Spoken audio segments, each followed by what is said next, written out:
C'est un peu dur de faire ce procès-là au gouvernement qui a quand même, il faut le dire, hérité d'une situation qui est absolument catastrophique. Il faut quand même rappeler quelques chiffres. On a un déficit public de 6,2%, qui est le pire déficit public de l'histoire de la Ve République, hors période de crise économique. Il faut quand même le dire.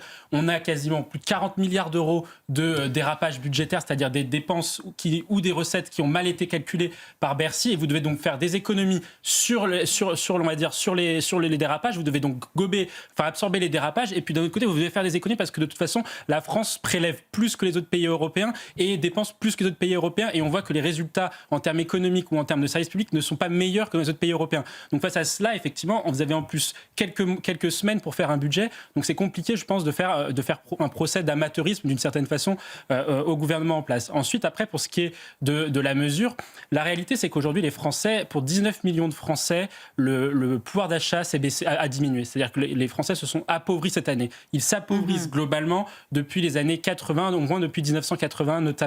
Pourquoi ? Parce qu'aujourd'hui, on constate une envolée des dépenses contraintes, l'électricité en faisant partie, mais également le logement, l'alimentation, etc. Par exemple, savez-vous que en l'an 2000, les dépenses contraintes représentaient 9% du budget d'un ménage. Aujourd'hui, on est quasiment à 30% selon l'Observatoire des inégalités. Donc dès lors que les dépenses contraintes s'envolent parce que justement, il n'y a pas de réforme structurelle sur l'électricité, il n'y a pas de réforme structurelle sur le logement, il n'y a pas de réforme structurelle sur un certain nombre de sujets, notamment par exemple sur les questions agricoles, de fait, les Français voient la facture s'envoler. Bon. Et donc ensuite, après, ce n'est pas sur un budget avec des moyens limités que vous pouvez justement résoudre des dérapages qui ont été excessifs durant des années. Je vous conseille, peut-être amateurisme, c'est un peu... Le diagnostic, c'est de quelle société dont on veut, de quelle société nous le voulons.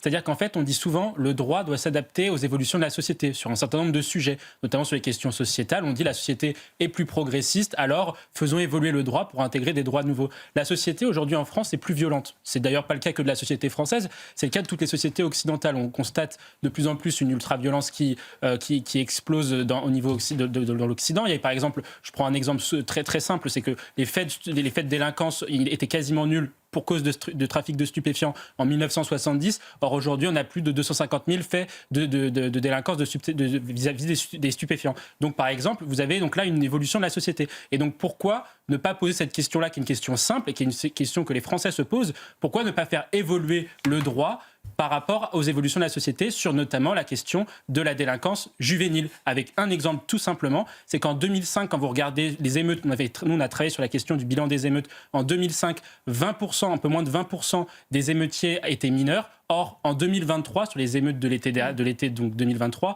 il y avait plus de 50% d'émeutiers qui étaient mineurs. Donc on voit bien qu'il y a un basculement de la délinquance vers une délinquance de plus en plus juvénile. Pourquoi ne pas effectivement adapter le droit, abaisser la majorité pénale évidemment, mais également refondre profondément cette fameuse excuse de minorité. C'est une question légitime.